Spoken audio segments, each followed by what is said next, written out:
UPI payment ആപ്പുകളായ Google പേ, PhonePe, Paytm തുടങ്ങിയവയ്ക്ക് വ്യാപാരികളെ കബളിപ്പിക്കാനാണ് വ്യാജൻ ആപ്പുകൾ ഉപയോഗിക്കുന്നത്. ഡിജിറ്റൽ പേയ്മെന്റുകളിൽ പണം അക്കൗണ്ടിൽ എത്തിയെന്ന് വ്യാപാരികൾ ഉറപ്പാക്കണമെന്നും പോലീസ് മുന്നറിയിപ്പ് നൽകുന്നുണ്ട്. സാധനങ്ങൾ വാങ്ങിയതിനു ശേഷം തട്ടിപ്പുകാർ ഇത്തരം വ്യാജ ആപ്പുകൾ വഴി പണമിടപാട് നടത്തുകയും പണം അയച്ചതായി സ്ഥാപന ഉടമയെ സ്ക്രീൻഷോട്ട് കാണിച്ച ശേഷം കടന്നുകളയുകയും ചെയ്യുകയാണ് രീതി.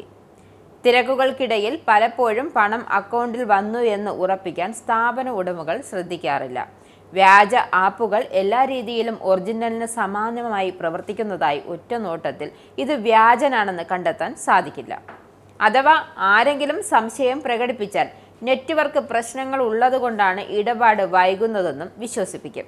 ഡിജിറ്റൽ പേയ്മെന്റ് വഴി കസ്റ്റമർ പണം നൽകിയാൽ തുക അക്കൗണ്ടിൽ എത്തിയെന്ന് കൃത്യമായി ഉറപ്പുവരുത്തേണ്ടതാണെന്നും അല്ലാത്ത പക്ഷം വഞ്ചിക്കപ്പെടാൻ സാധ്യതയേറെയാണെന്നും പോലീസ് സമൂഹ മാധ്യമങ്ങളിലൂടെ വ്യക്തമാക്കുന്നുണ്ട്.